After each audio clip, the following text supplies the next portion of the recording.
evening. How are we all? Who have we got in tonight? Del Boy, Colin Jones and Matt Renton. Good evening, lads and girls. Don't know who else we've got in. How are we? It's Friday at last.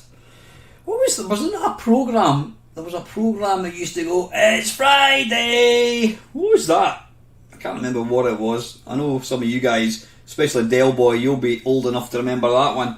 It's Friday. I can't remember what it was. Anyway, how the hell... Nah, there's no sofa. How could I do a live stream? Well, I suppose I could technically do a live waffle using the iPad. Yeah, probably could. Anyway, how are we all? Well, I only saw you yesterday right enough, so... Yeah, that was quite a good stream last night, a Halloween stream. We even managed to not play China Miner. Hopefully I was despite trying to get coerced, persuaded, I managed to not do it. So I think I was being very diplomatic.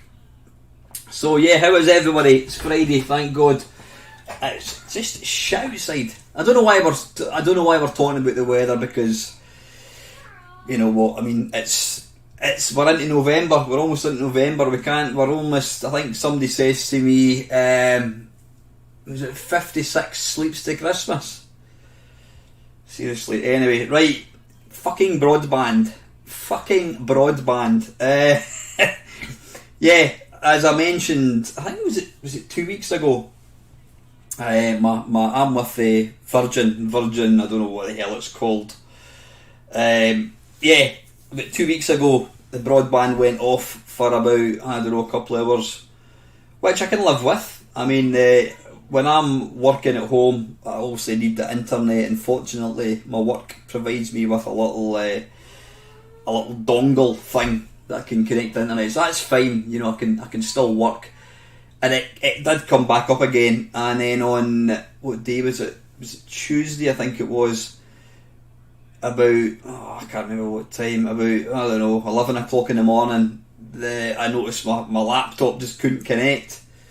So checked, and sure enough, the router was flashing away, green light, whatever it was. Hang on a second, I'm going to turn that down a wee bit. Oh, scary close up. There we go. Get my man boobs in. Yeah. So what was I talking about? What the hell? I can't remember what I was talking about. Yeah, broadband being pish. So it went off about 11 o'clock. So I phoned. When I say I phoned Virgin, I dialed the number, and it is impossible. It quite literally is impossible to speak to a human being. So I eventually got through to some automated message thing, and they told me that my broadband was going to be back up by 10 o'clock that night. So 10 o'clock came. In fact, I'll tell you a lie. Well, that part was true. It was Wednesday, actually. Wednesday.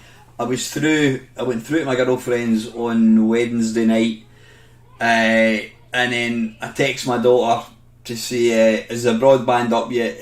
Back up yet?" And she went, "No." So of course she was going round the twist because obviously a 17-year-old needs Wi-Fi. So then it got to Thursday morning, still not up. So again, I called the automated thing, whatever it is. They told me it was going to be midday. Midday came, went, phoned again. They told me 4 o'clock. You can probably guess what's coming. So anyway, after 4 o'clock I phoned, and what I did was, they were asking me for my account number, they were asking me for my postcode, all that bollocks, and I just simply left the phone. I just let the phone, put it on speaker, let the phone, just leave it alone. Hang on, my hat's squint. Wait a minute, is that going to be like that? Either that or my head's squint. Stay. So anyway, yeah, phoned at 4 o'clock, and I literally just left it. Eventually, just what Colin said, I didn't press any buttons. I eventually got through to some Asian girl and explained the problem, and she said, "Yes, I've just checked the system, it's going to be up by 10 o'clock tonight." And I'm like, "Look, I'm really, really sorry." I says, you told me, I don't know, you told me it was going to be 10 o'clock sorry, 12 o'clock yesterday morning.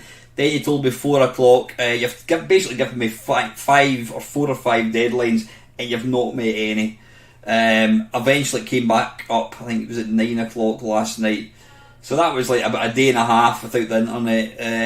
And it pisses me off because obviously you're paying money for it. I did say to them, hopefully you're going to give me a refund for a couple of days. You know, why should I give them bloody money when they can't even provide a decent system? So yeah, I think once that runs out, I'll probably go back to Sky. What I tend to do is I go to Sky for 12 months, they ramp the price up. I go back to Virgin, they ramp the price up, and I just keep going back and forwards. Go through Top Cashback and you'll get money back. Seriously, if you don't use Top Cashback, you must be daft. My girlfriend persuaded me to do it. It's free money. Trust me, I've made, in about 2 years, I've made about £800 with Top Cashback. Anything you go to buy, go through Top Cashback. It's as simple as that, and then you'll get money back. Wonderful. So, anyway, yeah, let's have a quick look. I've already had a look who else is in the stream. We've got Elfs, I can't even speak tonight. LFC Gamer and Vlogs. Good evening, Squire. We've got Jamie again. Good evening, Jamie. I think, yeah, we've got 15 people in, which is wonderful. I've not really got much to talk about. There's one thing I want to actually say. But what I was going to say, so I'm too busy looking at Steve's comments. Try Zen Internet. I switched to them a year ago. Good price, guaranteed, never to raise the price. Oh, there you go. That's good. I'm the same, Matt. I don't watch any TV. I mean, my TV is YouTube. That's basically what I watch. I mean, YouTube is the best on-demand thing ever. Can you imagine if it was only BBC? You typed in, you're not going to get in Radio Times the Friday Waffle. Can you imagine that? In a surreal world, just imagine that the Friday Waffle was actually in the TV Times. 9 o'clock Friday, the Friday Waffle with Alan Stewart. Yeah, that's a bit bizarre. If you hands up who was watching the stream last night. I think most people that were watching this just now were in it. I was playing Cauldron, that fiendish game. It's, oh, by the way, before I forget, Colin Jones did mention, I proclaimed that Cauldron is impossible. It's impossible to complete without cheating, and I absolutely stood by that. And Colin did say that there was a There was a video on YouTube of somebody playing it without dying, and had a look. I did the live stream last night. Had a wee look, and sure enough, there's a guy completing this game. He didn't even lose a life. The thing is, I mean, it's still an absolute awesome feat of gameplay, but you could tell that he had obviously been playing it. Did I see enough plates there? Maybe another couple of plates, possibly. Because there's a couple of when you get the key and you go inside, there's some levels which you've got to kind of jump on, and some of them are like jumps of doom. You've got no idea what you're jumping into, and you can tell this guy must have been playing it over and over and over again. But fair play to him, he did complete it. So yeah, Cauldron was written by, I'm just going to have to bring it up actually so I don't make an arse of it. It was programmed by a chap who goes by the name of Richard Leffiner, something like that. Wait a wee minute, let me find it. Just waiting on my game basis, talk amongst yourselves at the moment, people. What am I looking for? Cauldron, Caul. By the way, I've been at the gym. I was at the gym last night. I was at the gym today as well. Quite chuffed with myself. Getting a bit of weight off, starting to lose the bingo wings a wee bit, which is always a bonus. Yeah, Cauldron was programmed by Richard Leinfeldner of Palace Software. He also did Cauldron 2, and he also did Evil Dead. Now, call me a conspiracist. Is that the right word? I hadn't been talking about him. I know I hadn't been. I mean, I was talking about Cauldron on the stream last night. Went to my bed, as you do. You check Facebook to see if you've missed a cat video or somebody falling off a skateboard. So I'm just making myself comfy. And lo and behold, on Facebook, here was if not a friend request, somebody you might know. And lo and behold, it was Richard Leinfeldner. And I thought, wait a minute, I'm sure that's the guy that programmed Cauldron. So, yeah, I went in, did a quick Google, sure enough, it was him. So I pinged him off a message asking if he fancies coming onto my stream at some point, and he's got back to me and he's going to agree to an interview. So there you go, I'm going to be interviewing the guy that did Cauldron 2 and Evil Dead. So I'm looking forward to pulling him up as to why he made Cauldron so difficult. It's not going to be a live video, I'm just going to do it as a recording. But yeah, so quite looking forward to that. So that's kind of my news. Excuse me a little second. I'm going to read some of the comments just when I'm drinking my tea.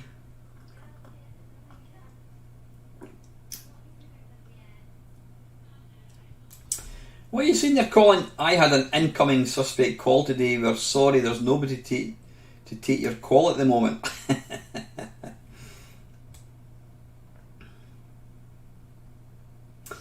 LFC Gamer, just call me Keith. I think I'll stick with LFC Gamer if it's alright, Keith.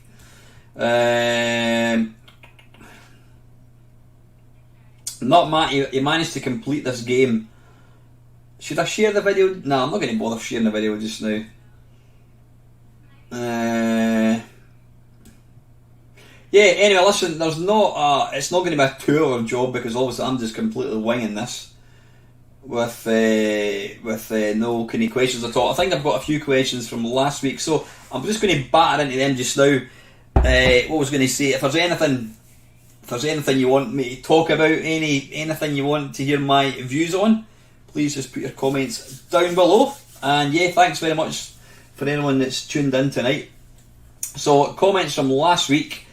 8-Bit Steve, is Steve in tonight? I don't think I've seen him. He is, yes, of course he is. You were talking about Zen. Steve's asking, great Waffle, about that stream. Yeah, he was talking about the stream from a couple of weeks ago. The what do you call it? China Minor Gate. Evening, Matt. How are you, buddy? About that stream, it wasn't your fault at all, mate. Yeah, I did mention that a certain subscriber of mine's decided to unsubscribe to my channel because of that. Now it's the second time that he's left my channel, and then he left once, and he came back, and then he's. I mean, something like that's ridiculous. I'm always sad to see anybody unsubscribe, not so much because it's a subscription lost. It's more the fact that I don't like the idea that somebody would watch my channel and think I don't want to come back again. But anyway, as far as I'm concerned, it's his loss and it's up to him what he wants to do. It wasn't your fault at all, mate. Thank you, Steve. Also, about your collection, if you're not using them at all, then just do what I do and sell them and buy a mister, which means you can still play games in those systems, and it's all in one place, all in on space, no messing about with setting up various computers. Just flick a switch and you have it all at your fingertips. Yeah, I was rabbiting on, as I tend to do from time to time, about downsizing my collection. I mean, all the stuff that I've got here I want to keep. I want to keep everything that's in this room. The stuff that's in the cupboard I can't even get access to because my daughter's got all her shit in there, so I can't even get access. But I think I will. I am definitely going to start selling stuff. I don't think I'm going to go down the eBay route. I don't know. I remember years ago I bought a SNES and it was what do you call it? It was described as being mint condition, and I thought, oh, that was great. I mean, this was before prices kind of went daft, and I got it for, I can't remember how much I paid for it. I got it for a decent price. And then I picked up another one for like cheapest chips, and I thought, well, I'm as well using the cheapest chips one, and I'll stick the other one away, because it was at the Street Fighter 2 one, I think it was, box compilation, whatever it's called. So I stuck it in a cupboard, and I thought, why don't I sell it? So I took it back out the box, had a good look at it. I thought, that is mint condition. I mean, it literally does look brand new. You wouldn't think it had been opened. So I popped it up on eBay, stuck it through as mint condition, and I sold it. I can't remember how much I sold it for, 100 quid, something like that, whatever. Doesn't really matter. And somebody bought it, and then about a week later, I got an email from the person, a message from the person saying, by the way, you described, it wasn't as described, you described it as mint condition, it's yellowed. And I'm like, I would disagree. And he's like, well, it is. And I says, look, you know what, I thought, if you think it's not mint condition, then I will give you 20 quid back. So I did that, and away it went. But that kind of put me off eBay. eBay completely favours the buyer. You know, sellers don't have any real sort of sway. I watched a video about 6 months ago. A guy sold, it was something like a car bumper, something for a car, and it was brand new. Says it's absolutely perfect. He sold it for a couple £100, and then he got a message from the buyer saying, no, that's it. He got a message from the buyer saying that he'd received it, thank you very much, and he left good feedback. And then about a week later, the guy got back in touch and said, by the way, this has got a big crack down it. And he's like, nope, it didn't have a crack. It was sold, it was perfect condition when I sold it to you. He even acknowledged it was perfect condition. And the guy basically raised a claim with eBay, and eBay told him that he had to refund. The guy wanted to send it back. So the guy ended up, he went back to eBay and he said, look, when I sold this to the guy, I took photos of it. The guy was delighted with it, and then a week later he's obviously dropped it, and he's now wanting his money back, and eBay says, yep, you need to give him his money back. So this guy had to then give his money back, and then he got back something that was broken. So yeah, I've really kind of got off eBay, plus the fact they take off, I think it's 10%, they charge a sort of straight 10%, plus they also take 10% off postage, which quite frankly is a lot of bollocks. So anyway, yeah, I'll probably sell stuff, I don't know, probably Facebook. I might even post it. If anybody that watches my channel is maybe interested in anything I'm going to be selling, I will mention it maybe next week. If I can be arsed, I'll go through the stuff that I'm getting rid of. I'll even sign it, and that you'll get it for cheaper, because obviously I've defaced it. Nah, joking aside, if anybody is interested in anything, let me know. So, let's have a wee look. I think I saw a couple of questions. Yeah, Mark Whatever saying, finally it's fucking Friday, or sorry, faking Friday, woohoo! Right, Jamie, you're asking me, were you always more of a collector of systems than games? Not really, Jamie. I mean, what drives me for, I wouldn't say, see, collecting to me is you want to have everything. Like, I'm collecting, I don't know, games for the SNES, or I want to gather everything. For me, because I'm an old bugger, I'm just going to stick your, where is it? I'll put your question up there. There we go. Yeah, for me, it's about buying stuff that I could not get when I was a nipper, because my mum and dad didn't have a lot of money. My mum and dad refused to buy me anything at all, computer wise.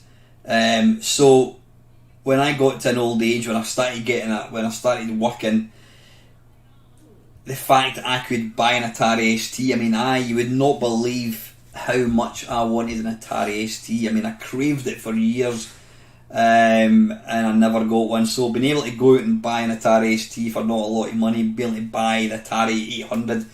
So I've never bought stuff for the sake of collecting. It's just like, I want that, I'm going to have it. Oh, I want that, I'm going to have it. for me, because of what do you call it, less faffing about, plus it takes up less space, I'm 100%, I love all these modern SD card things, so you can basically put all the games onto one machine. I mean, what have I got here? I've got my Atari my Atari XE130. I've got it's a virtual drive. I don't know if you can, no, you can't see it. Yeah, just behind that joystick. It's a virtual drive thing. I've also got a cartridge for it. The Amiga, I've got a CF card, I think it is. All the games in it. My Nintendo Wii, I've got a hard disk with about 200 games in it. My PlayStation 2, I've got a hard disk with about, I don't know, 50 games in it. My Dreamcast, I've got rid of the optical drive, and I've got it's an SD card, a micro SD card thing.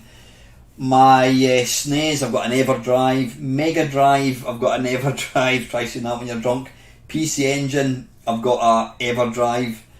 C64, I've got the Ultimate 2 cartridge. So the point I'm trying to make is, I don't care that I don't own the game. I just want to be able to play the games. You know, don't get me wrong. If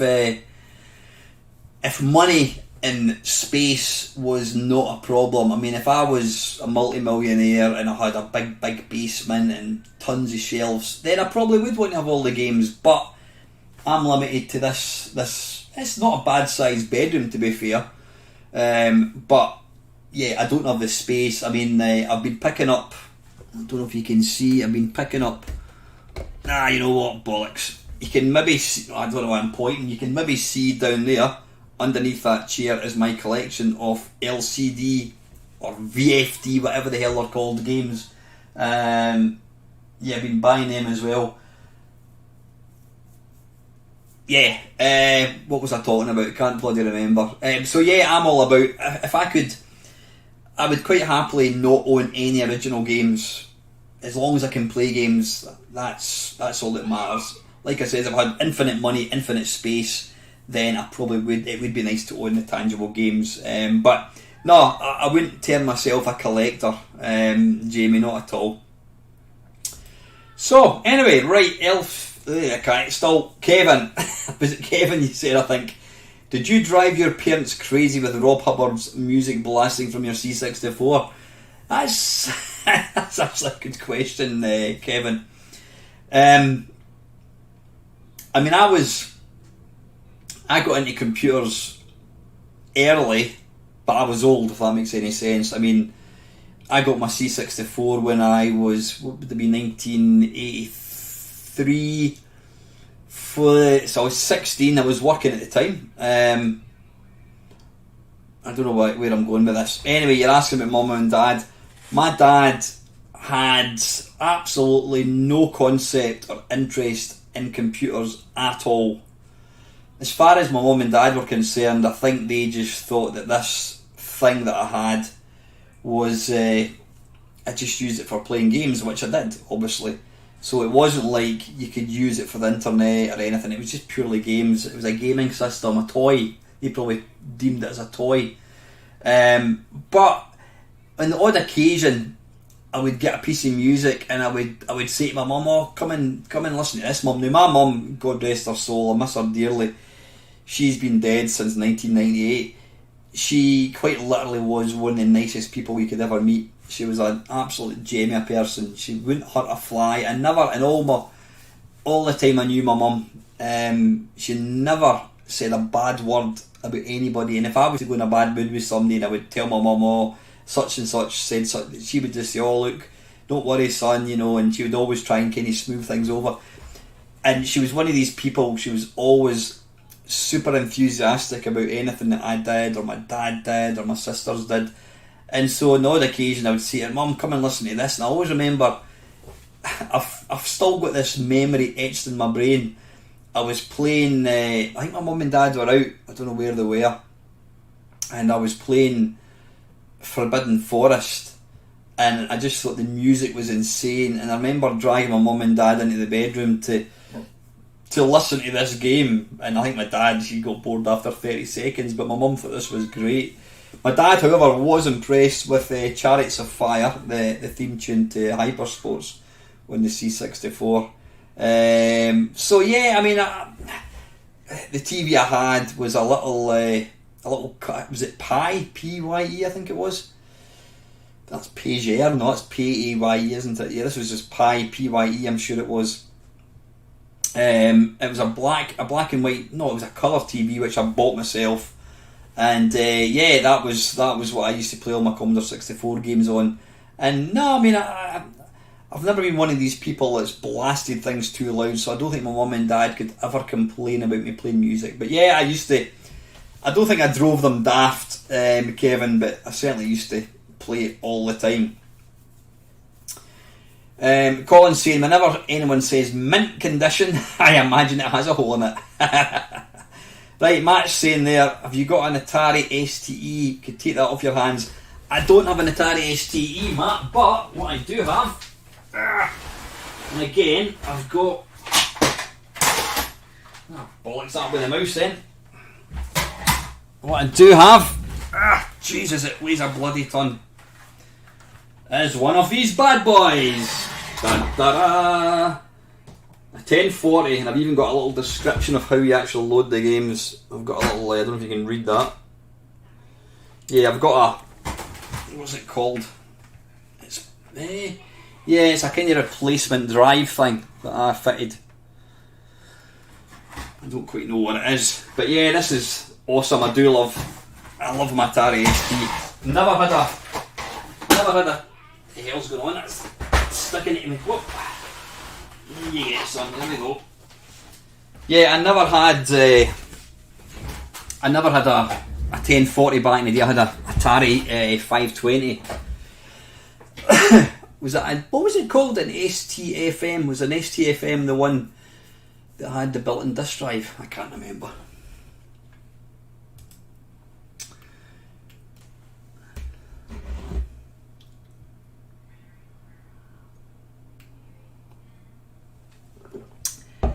Colin's saying there, Colin, I completed Omno today, stunning indie game. No violence whatsoever, very peaceful game, good for de-stressing. Ah, right, is it just on, is it on Steam by any chance, Colin? Omno. Yeah, I was telling you about, what do you call it, that Limbo. Limbo is a great game, really worthwhile getting. It's a nice kind of de-stressing type game. Mark, whatever's asking, Al, when are you getting a mister? Yeah. Once I sell this. Now, I was going on about this constantly. Yeah, that Spectrum Next. I don't play it. I simply don't play it. I've used it. I've probably put it on twice. I mean, it's mint condition because it's never been used. It's sat there. I do like having it, but I just don't see the point of keeping it because I don't use it. And there's a few people have convinced me if I want to play a Mr. game, which I probably won't ever. I mean, I'm really just hanging on to that as a means to playing Spectrum games. But then I've got this. Now I know Xenix Renew, you're the first person to let me see this. I've got one of these bad boys, I can't even remember what it's called. It's a Spectrum laptop.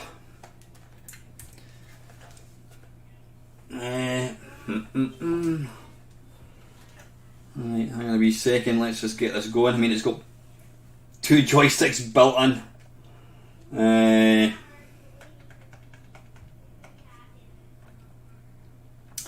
So I've got loads of ways. I've also got a Just Specky, which is like a brand new kind of, it's somebody's made it. It's a Spectrum, but it's a brand new motherboard. So I mean, I can use that. So I think I would be as well. There you go. Laptop heaven. How cool is that? That's not very loud.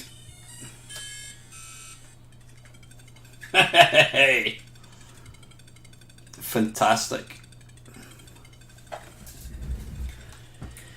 So yeah, I really don't need the mister.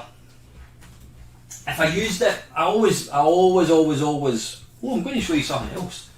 I always maintain, if you buy something and use it, then it's not a waste of money. If you buy something and don't use it, then it's a waste of money. Get rid of it. And at the end of the day, now's the time to sell stuff because people are just paying stupid money for things. Yeah,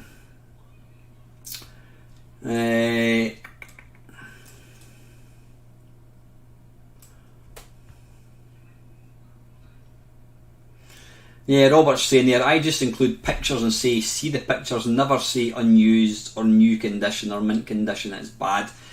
Yeah, possibly, Robert. Like I said, I don't know if I'll sell on eBay. I know you can get more money, but at the end of the day, you'll lose it in the long run as well, so. Celebrity signature, yeah.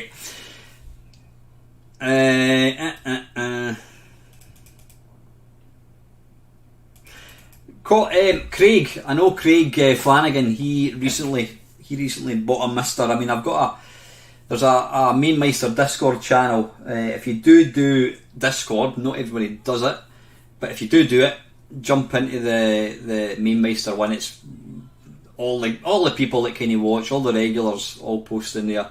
There's a lot of people love the mister, and I know Craig's got one. I'm interested to see what you think it, Craig. But I think people going about the old, what do you call it? Lagging games when you're moving and there's a bit of lag. Now, I've never really bothered about lag. I mean, I've been using emulators for years, and I think I don't really think it's an issue. But the one system, and I think I mentioned this a few weeks ago, the one system that does really get affected big still with lag, and it's not the system itself, it's the TV that you use it on, and that is the the Raspberry Pis. I've got quite a few Raspberry Pis. I've got an all-in-one arcade stick with one built in. It's wonderful, but it's if you're playing any arcade games, any kind of twitchy games, forget it. There's, I don't know how much it is, you're talking about a fraction of a second, but it's just too much. So when I was down in London, I met up with one of my mates, Lewis, who does watch the channel, and he was saying that the wonderful thing about the Mister is it's the closest thing you're going to get to real hardware, and that kind of does appeal to me. I can't afford to just go and buy one, but the fact that I've got that sitting there, never used, I've got loads of stuff. I've got my old Sword M5, I've got an Atari X800 XL, I've got loads of bits of hardware. I mean, I've now got 3 Vectrexes. Why does that keep moving up? Hang on, oh god, yeah, I need to keep my hat on to keep the shine off it. Yeah, I need to look at it. I'm going to stop boring people talking about stuff I want to sell. But yeah, I'm certainly looking into getting a Mister. I think I will get it at some point. Yeah, as Jamie says, that's always the space. It is. There's just too much stuff. What's Matt saying? I haven't a bloody clue what he's talking about. Getting a Tractor Control S4 will be able to link all together with lives. Right, Cynthia. Right, okay, Matt, I didn't realise. So you play, is it drums or mixing or something, I think it is? Interesting. Mad moments. I worked hard to buy my Atari ST-FM back in 1987 for £270. So excited to have it in my home. Yeah, I had my C64, I says, and then the Atari ST came along. The game that really sold the ST to me was I saw a screenshot of International Karate, and it just, I remember I was at college and I'd bought a magazine and I saw this. I was sitting in the refectory. Why didn't we call it cafeterias? Refectory. I was sitting in the refectory getting my lunch, and I bought this Atari ST magazine, or no, it was an Atari magazine, or Computer and Video Games, I think it might have been, and I saw a screenshot of International Karate and ST, and it just blew my mind. I thought, wow, that just looks absolutely phenomenal. I wonder if I can find it anywhere. Keith, sorry Kevin. I am terrible with names. I'm bloody awful, honestly. Absolutely awful with names. Jamie's saying, I would be happy to get rid of some systems, but some games are delisted digital games. I feel compelled to keep them. Yeah, I mean, I'm the same, Jamie. I mean, I've got, I've stopped, how many? I've got, there it's there. I've got an Xbox 360. You can just see it. There, it's there. There it's there. Xbox 360. I've got one downstairs, and I've got a brand new one. I bought a brand new. When did I get it? I bought a brand new one about, I don't know, 3 years ago. It's never been opened. Spanking brand new, because I just wanted to have. I was conscious of the red ring of death. I mean, when I bought an Atari ST, when I bought the Xbox 360, it lasted. I hardly used it. It lasted a matter of months, and or it might have. I can't remember. I think it might have just been out of warranty. I ended up buying something like 4, and each one was the red ring of death. So when I saw this other one, I thought, I'm going to buy a brand new one, stick it away. It means that if, years to come, I can dig it out and I've got a brand new one. If I don't have to use it, it means I can sell it, boxed and complete, never opened. Where was I going with that? Yeah, on the 360 I've got a couple of games. Was it Outrun? I think it was Outrun Coast to Coast, or Outrun 2 I should say. And I think they can't sell that anymore because the license for Ferrari ran out. And also, what was the other game? Afterburner. There's an Afterburner which is actually quite nice. Again, that's another one of these games. And on the PS4 there was a demo. What was it called again? There was a demo that came out. It was supposed to be for Silent Hill.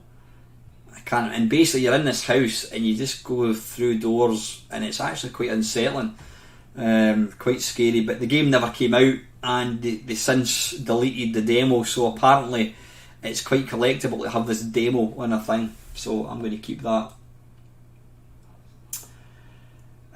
Mark's asking, what's the first computer you bought from a brochure of seeing in a mag? I mean, the one you really wanted. I'm guessing a C64, but why? I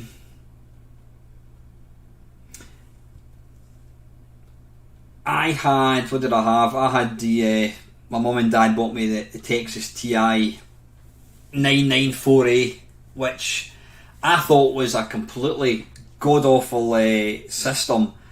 I've since realised that there are actually some really, really good conversions. I mean, I was doing an Arcade Perfect My Arse, and I was playing a version, I can't even remember what the hell the game was. I was playing a version on the Texas, and it's really good. In fact, Steve Benway did a video of Donkey Kong on the Texas, and he reckons, in his humble opinion, he reckons the Texas version is the best home version. He says it's better than the Atari, it's better than the NES. So the Texas was a very capable machine. It just happens that I didn't have any games. So I had one game which was written in BASIC called Core, where you had to pilot, what the hell was it? A bomb, I think it was, i.e. the letter V. You had to avoid killer birds, i.e. W's. And then you had to basically land and destroy this bomb, also known as the letter 0. So it was written in BASIC. So that was it. Anyway, I'm going off topic. So my mum and dad bought me Texas. I started working in a place called Woolco, which was, you all remember Woolworths. Woolco was the superstore version.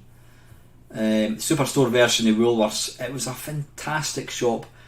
It sold everything. It literally sold everything. I mean, it sold computers, it sold clothes, food, jewellery, TVs, fridge freezers, furniture, beds. What else? We had a computer department. That's where I first saw the Vectrex. What else? It sold everything. It even sold, it had a sports department. It sold mopeds. the only moped it sold was called Thomas. Not Thomas the Tank. A Thomas moped. And we used to actually ride about in them down in the basement, which was quite good fun. But yeah, Woolco was an awesome place. So I started working there when I was 15. I started in the September, so I was 15 for a month, and then I turned 16. And at that point, the only computer I had, I says, was the Texas. And I got pally with a couple of guys, and they had Commodore 64s.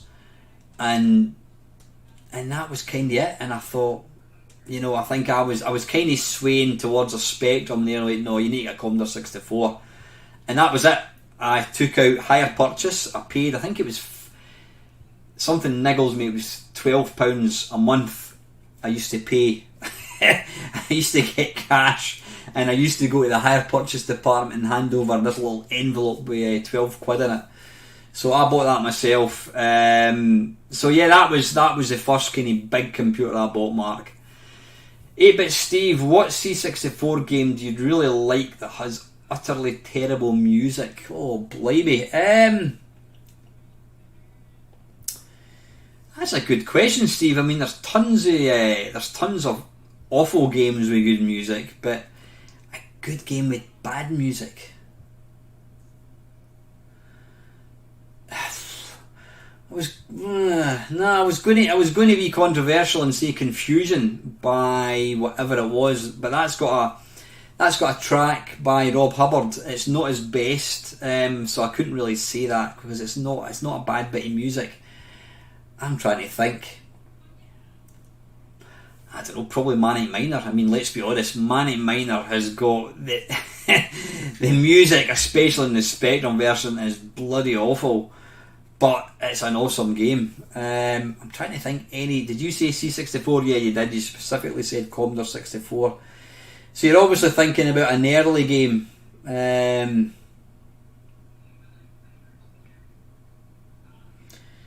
God, that's a good question. I'm just trying to think. I'm trying to think an early game. Here's the thing. Not many early computer games didn't really have music. It was only when Rob Hubbard came along with Thing in a Spring that he made people realise that this little beige box could actually make some decent noise. I'm just trying to think a game that had pants. No, I can't really. All the early games that I can remember didn't have music. No, I can't. Utterly terrible music. There's plenty of games that had utterly terrible music, but generally the game was pish. Maybe, I don't know, Automata. That was a game by Microgen. That had pretty god-awful music, but again, it's a great game. So, yeah, Mark's asking, where's Chuck? Chuck Rock, you will never see me play. I did play it months ago and it's shit.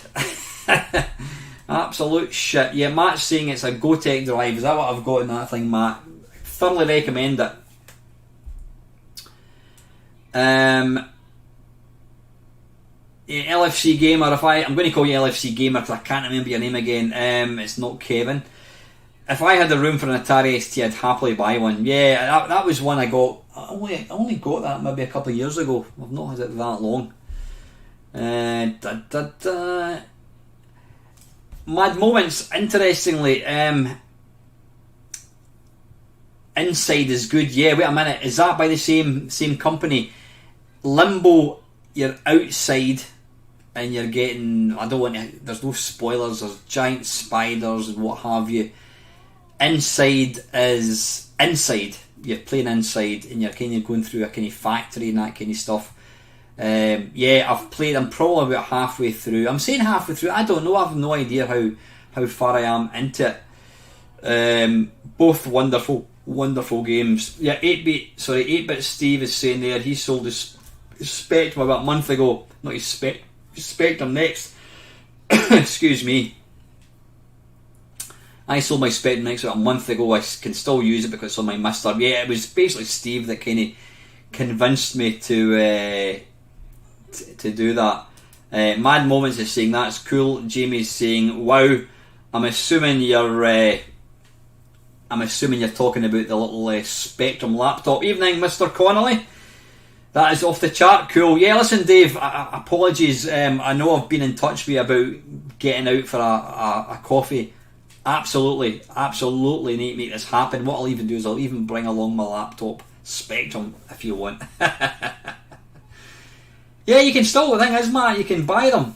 There is a guy, I can't remember the name of the guy that makes them, but there is a bit of a waiting list. But yeah, that little Spectrum laptop is bloody brilliant. That is really good. Hang on a wee second, I've just kind of scrolled down. How did come? I've just completely missed. Right, I've completely missed loads and loads of questions. Jamie's asking, not gaming related, is there a piece of music that to this day still makes the hairs on your arms stand on end? Has that impact on you? Yeah, I mean, I love AC/DC. I love my rock. I'm not a heavy metal per se. I mean, I like Maiden. I wouldn't say they're heavy metal. I love 80s stuff. You know, Depeche Mode, Howard Jones, Meatloaf. There's a ton of music that I like.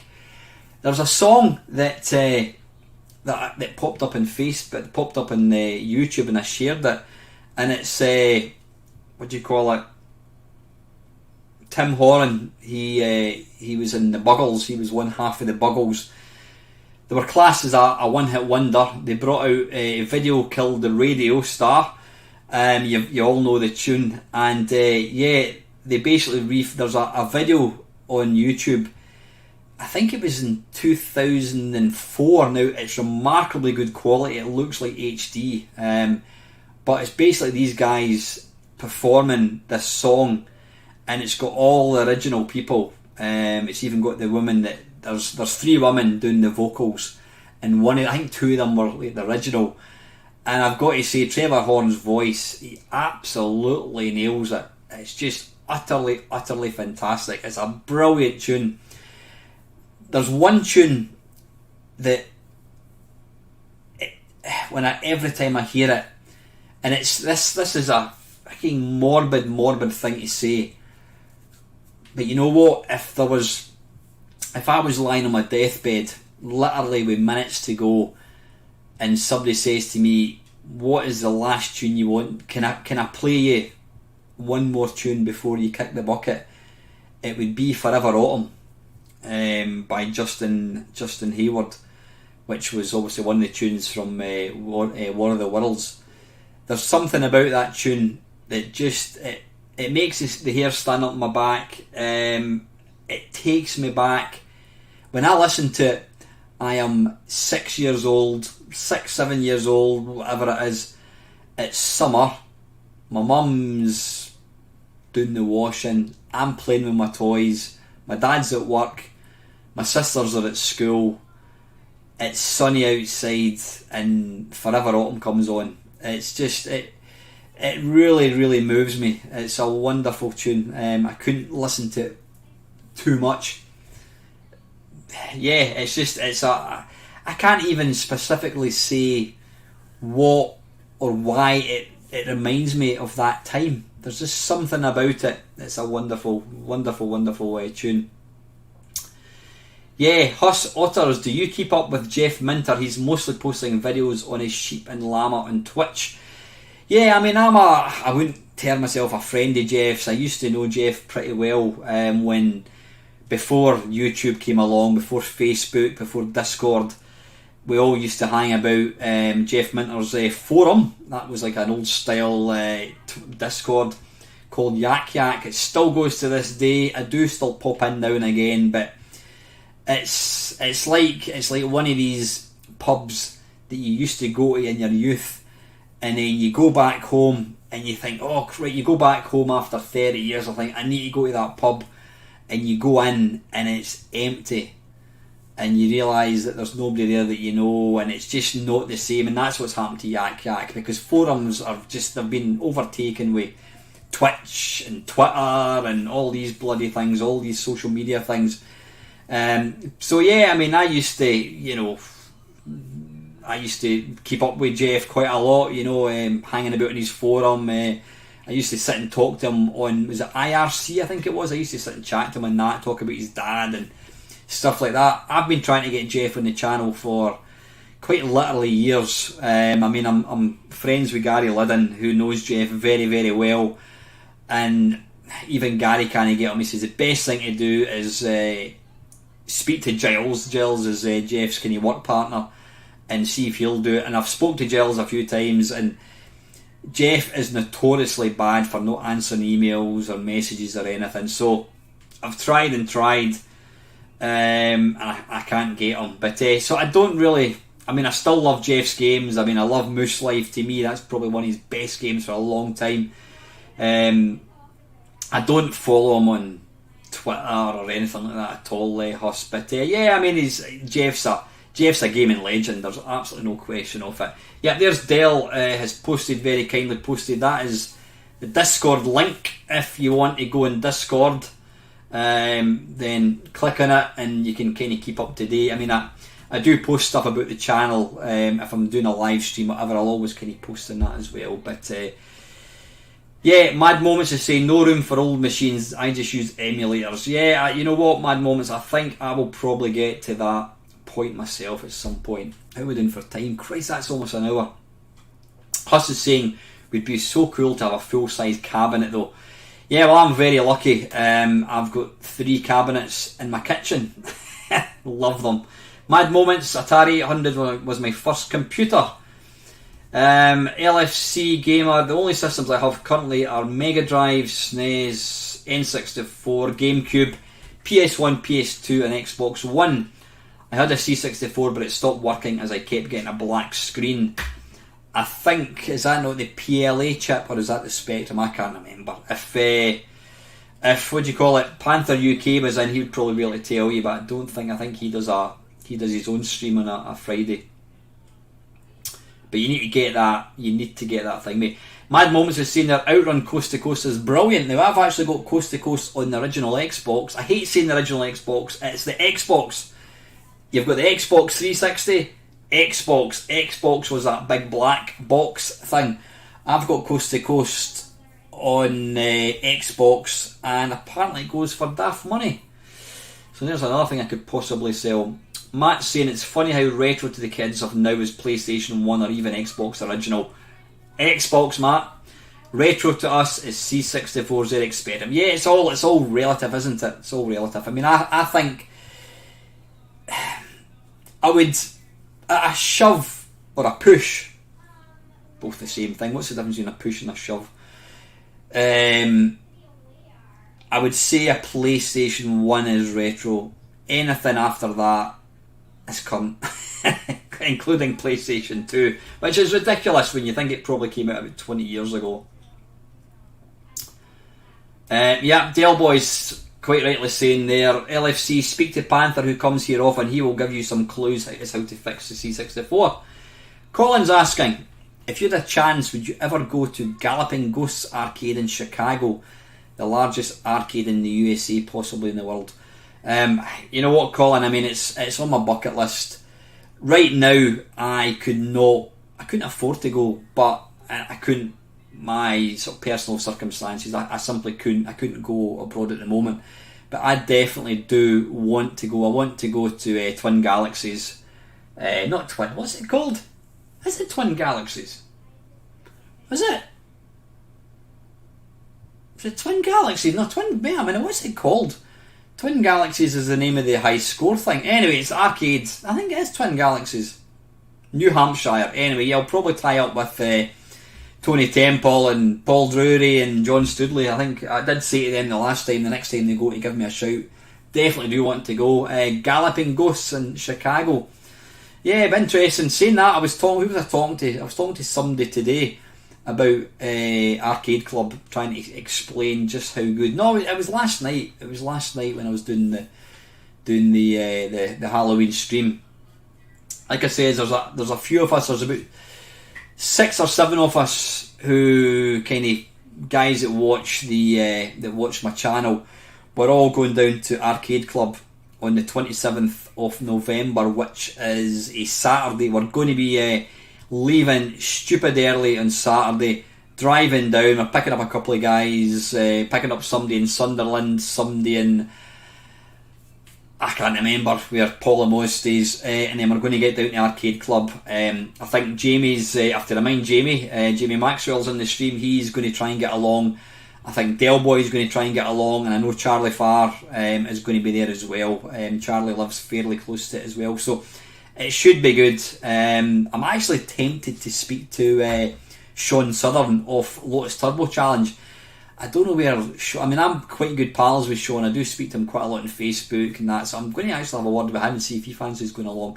I'm going to certainly let him know anyway.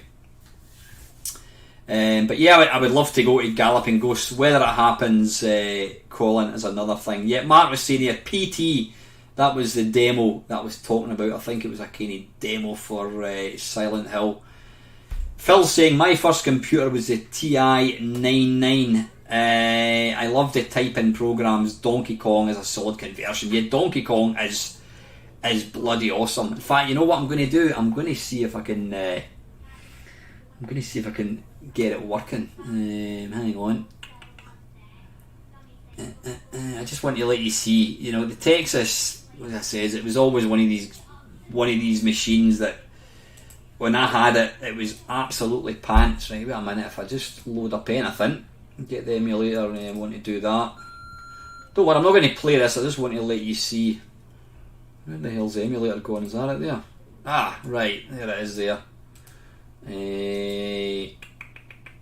Cartridge user, open games, cartridges.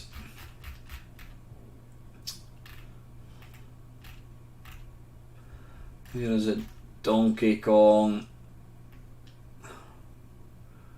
Where the hell is it? Dig Dug.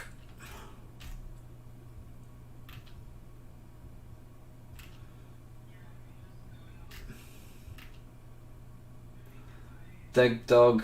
Oh, don't you have not got it? I've got everything else. It's got to be.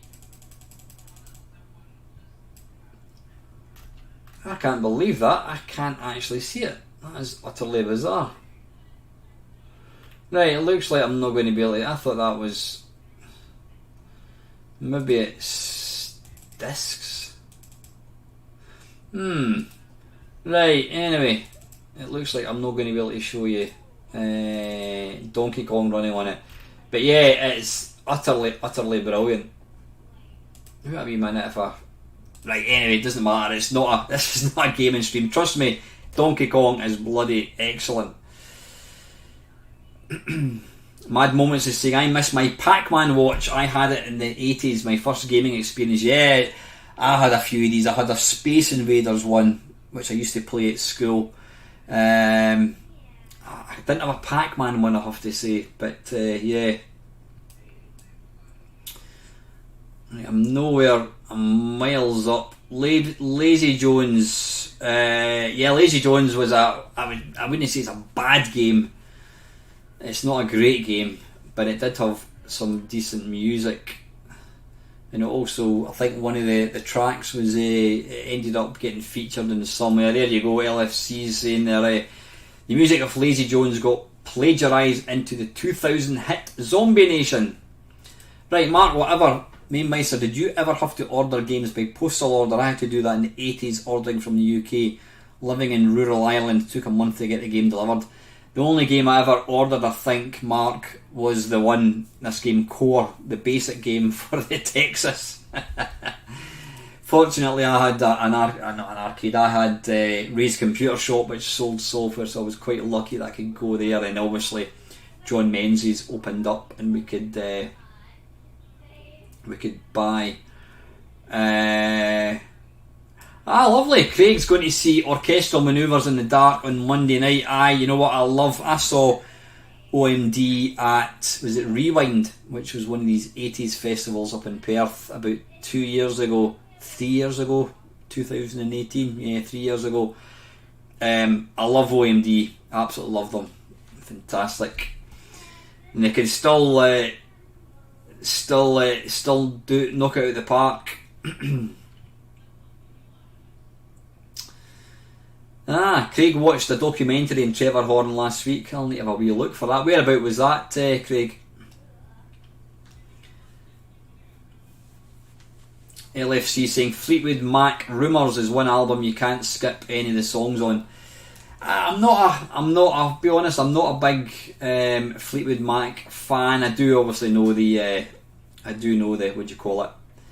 The kind of hits. You guys are all. Craig saying Al's Discord is the best channel out.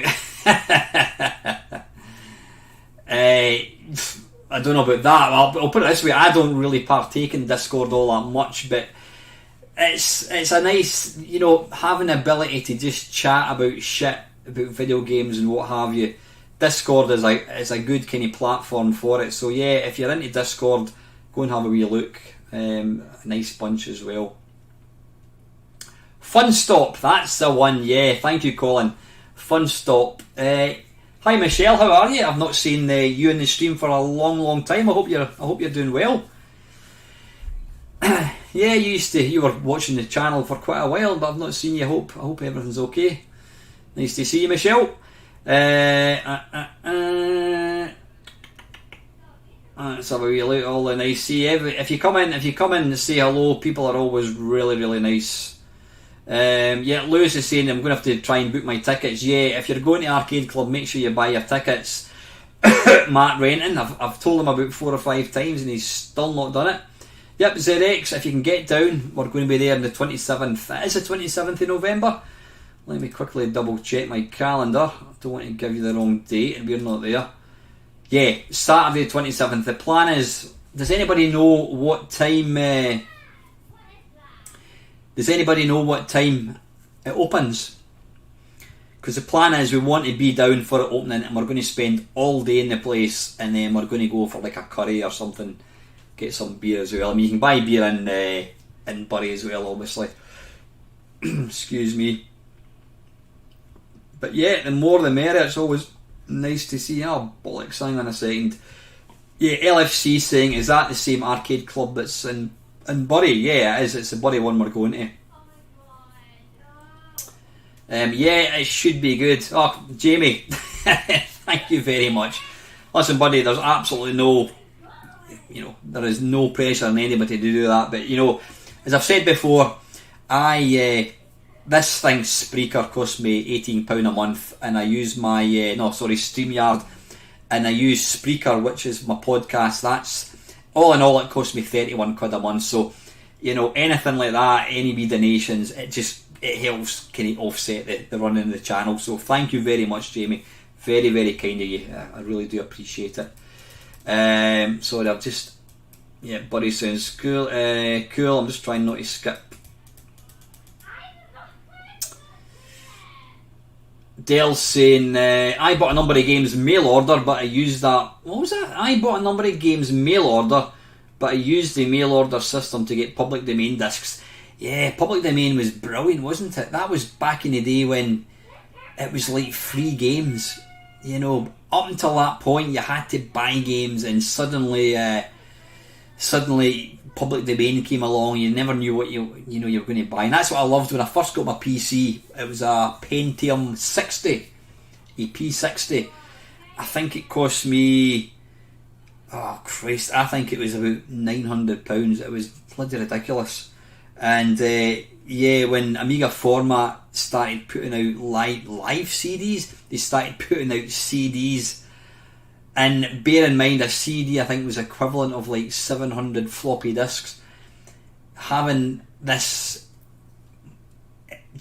massive archive of like free games was bloody awesome. Really, really good. But yeah, I never really bought. I used to buy. I'll tell a lie. The very, very first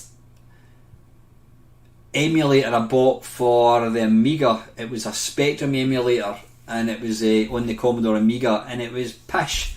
It quite literally ran about, 30%. It was mega slow. Before I forget, complete off topic, I've been in this house for 3 years, and the water pressure has always been completely shit, and I wouldn't say I've never bothered about it. I've never really thought about it, because I'm like, well, that's what it is.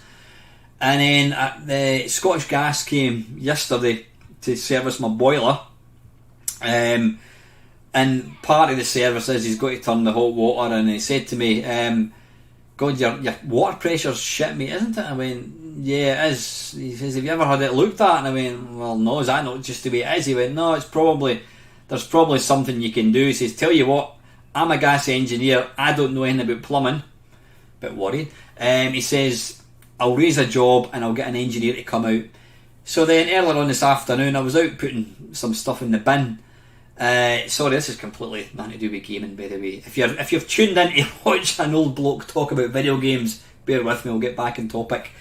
So anyway, I was out putting shite in the bin, and my neighbour was out, and I said to Chris, I says, what's your water pressure like? And he went, it's fine. What's wrong with yours? And I says, it's totally shit. He says, check the main incomer is switched on properly. And I'm like, where's that about? He goes, under your sink. So I took out all the bottles of bleach and God knows what else, and there's a valve, and I went, instant fix. The pressure, it was literally, it must have been, sorry Michelle, it was a ball hair turned on. It was literally just turned on and no more. And within about 10 seconds I had increased the pressure tenfold. So if you're looking for a plumber, I'm your man. Anyway, yeah, I can't remember what I was talking about. Public domain discs, yeah, I got said Spectrum emulator disc. It was on a floppy, and it had a number of games. Now it really played havoc with my OCD, because the games, instead of being called Manic Space Miner or Jet Set Space Willy, it would be Miner or Miner or Jet or Jet S. That used to bug me. I think it was all snapshot images that it used. Don't get me wrong, it kind of opened up my eyes. Hang on a second, I've got... I don't usually drink, but I had a little party a couple of weeks ago, and I bought... Oh, this is going to fizz up. Hang on, excuse me.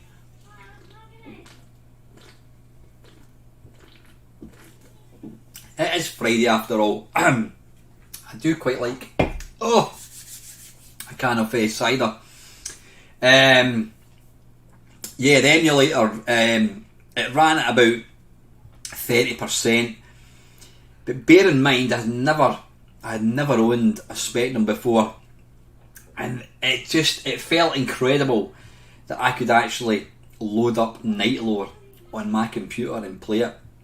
I then got I got a C64 one. What was it called? Was it CCS64 or something? It was kind of... No, was that DOS based? I can't remember. My mind's starting to play tricks. I definitely got a Spectrum emulator for the Amiga. I think the C64 one might have been the PC. I can't remember. But yeah, that was the only time I ever kind of bought public domain discs. Excuse me.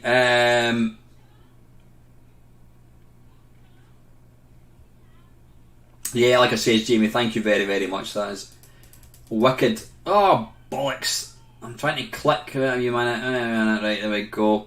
Yeah, Craig's saying it'll be a cracking day. Yeah, it will be. I'm really looking forward to going down to the arcade club. It's going to be pretty wicked catching up with people that are just names. They're just names.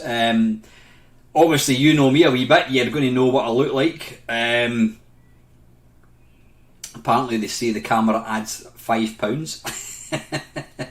Yeah, I'm looking forward to catching up. I think the only person, well, there's a few people. There's about 3 or 4 people that I have met in real life. I mean, I work with Matt, so I see Matt pretty much a lot. And then, yeah, like I said, other people. I'm really looking forward to catching up with everybody. It'll be bloody awesome. Evening, Mr. Melville. How are you?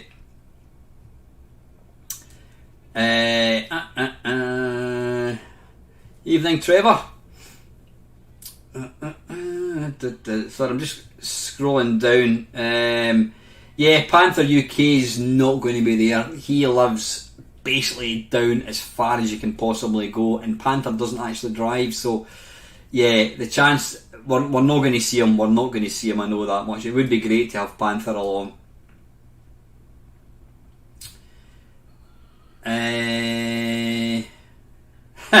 Michelle, no need to apologise to me. An ex-trucker shouted out far worse out my window.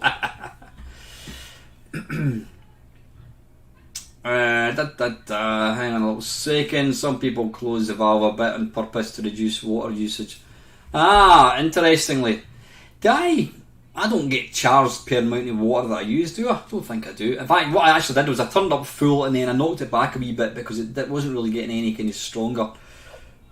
Excuse me. Matt's saying I've actually bought my ticket. Good stuff. What's that Trev's saying?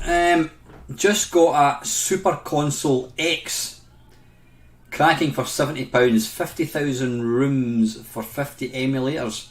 A Super Console X, Trev. Is that what? Is that a handheld, or is it one of these? I want to have a wee look. You've piqued my interest. You can never have too many systems. You know what? As quick as I sell stuff, I bloody end up wanting to buy it. Super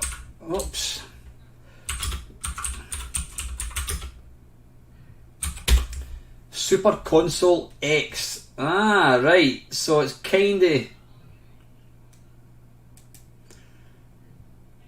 right. Kinda looks like it's actually sold through.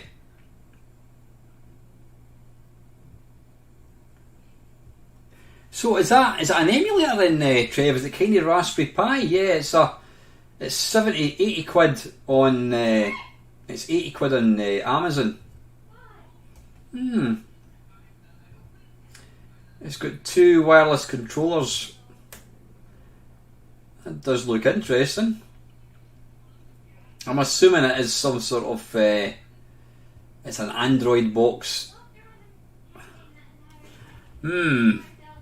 I know what I can ask my girlfriend for Christmas. Thanks for that, Trevor. Right, ROMs.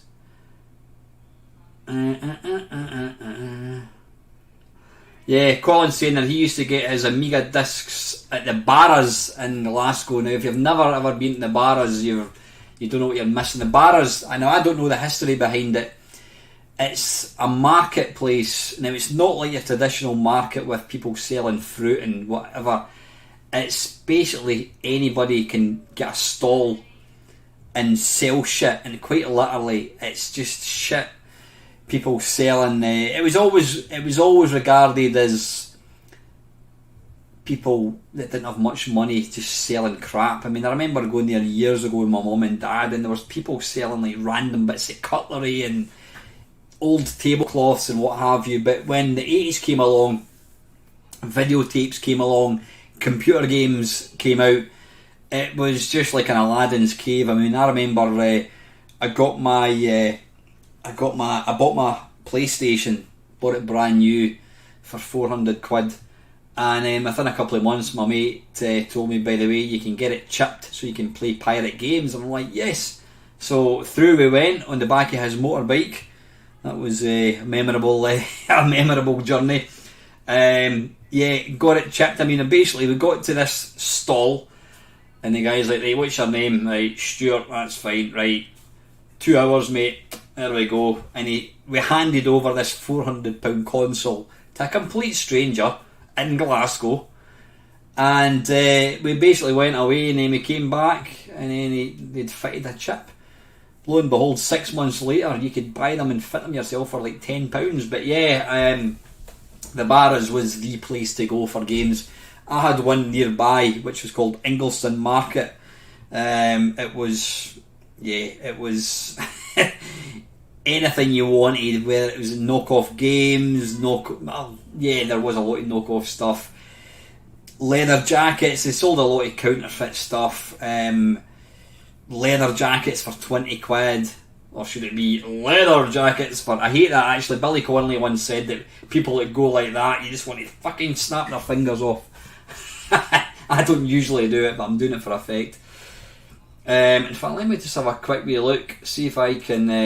I did do a video with one of my mates. It was a Mainmeister and Chums Talk Pish. There's me in a live stream. Mainmeister and Chums Talk Pish. Let me see if I can find it. I think it was called Piracy.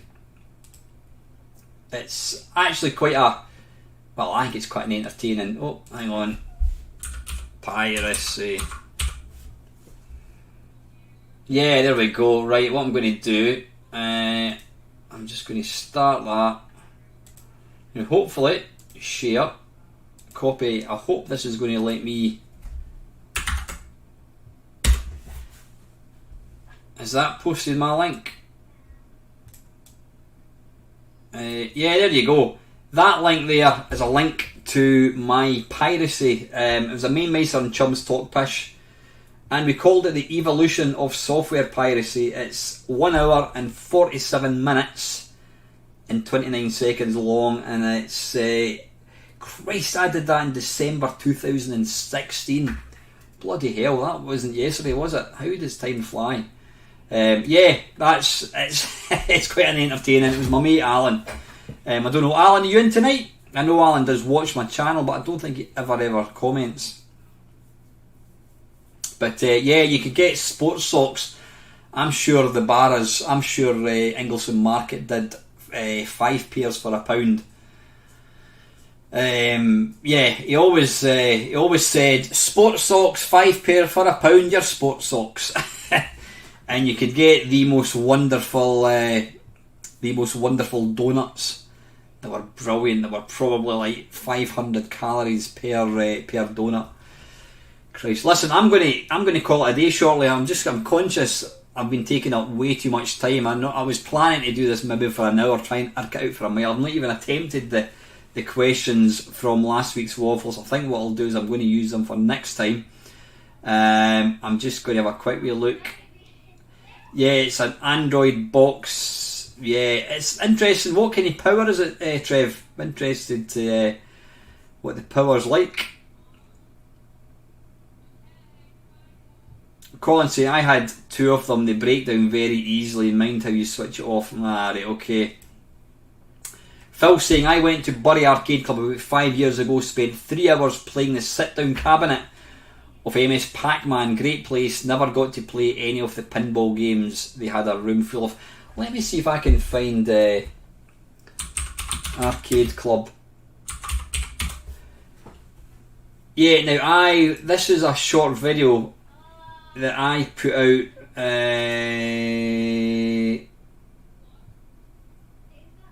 back in 2015. Now this was when it was in its old home. Where was it again? Haslington. Yeah, it was a place called Haslington. Don't ask me where that is. But this will give you a flavour. Now the one I'm going to let you see, the Arcade Club now is 10 times better. It's got a lot more machines, but I'm going to let you see this in a second once that stops. Once I get through the seriously, it is. The bar is completely gone now. That is a shame. That is a shame. I mean, that's part of Glasgow.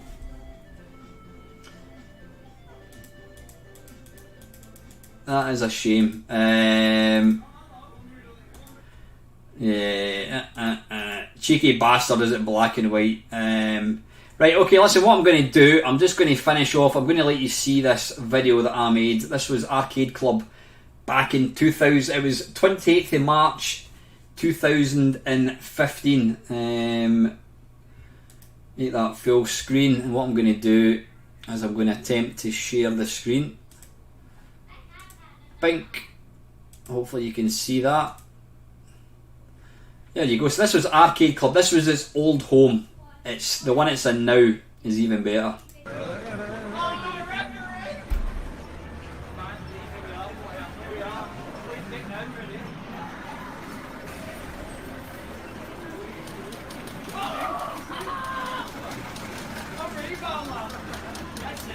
I don't know how many games I had then.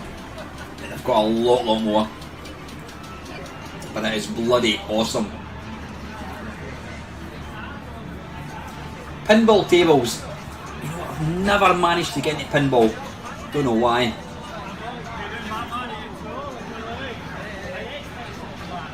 Ah, I remember that. I can't remember his name. He was one of my sort of regular viewers. I've not seen him for a long, long time.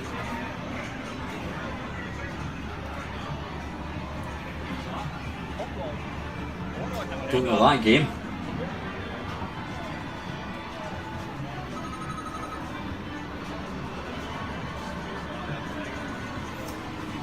Sit down there, Space Harrier.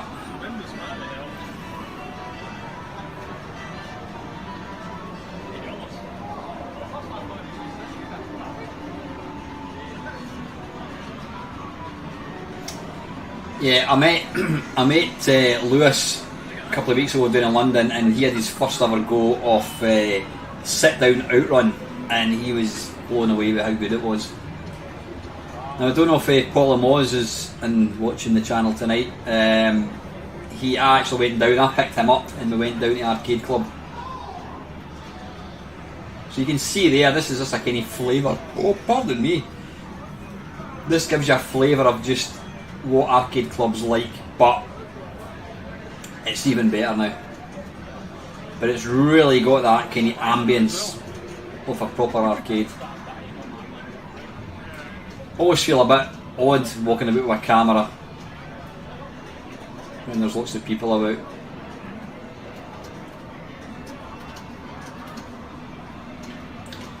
Not Buggy Boy, Paperboy, that's not a game I'm a big fan of.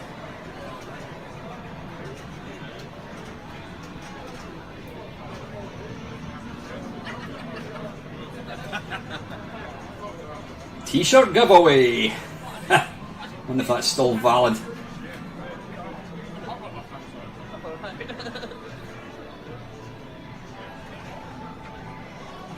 But all these machines belong to one guy, Andy Day, and maybe I believe that's the case.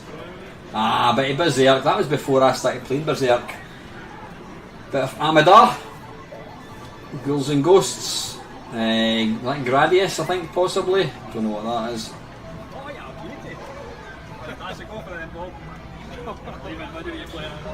But Terra Cresta.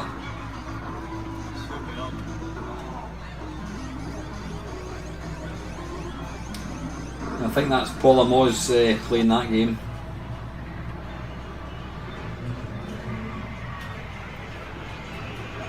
Oh, there's Mr. Moz.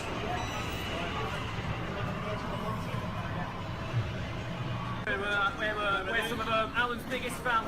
We're having a good time. It's great people. Alan himself's a good lad. And I just met Alan today, and top bloke. And he's. And that was it. Yeah, heading home.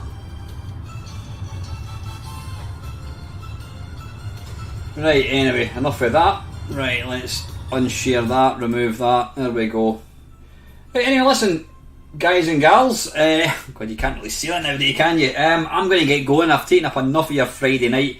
Go and do something more interesting than watching me talking pish. Apologies for not answering the questions in last week's Waffle, but it gives me more questions for next week. So anyway, listen, finally guys, I will not be along on Sunday. I'm going to the zoo with my daughter. We're going to it's a Halloween special zoo type thing, whatever it is. I have got a few videos I'm going to put out. I think I said that yesterday, I've not had a chance to finish them. I will be back along a weekend Sunday. So anyway, listen, have a nice Friday night, and I hope you all have a really fantastic weekend. Till next time guys, as always, thank you very, very much for watching. See you later.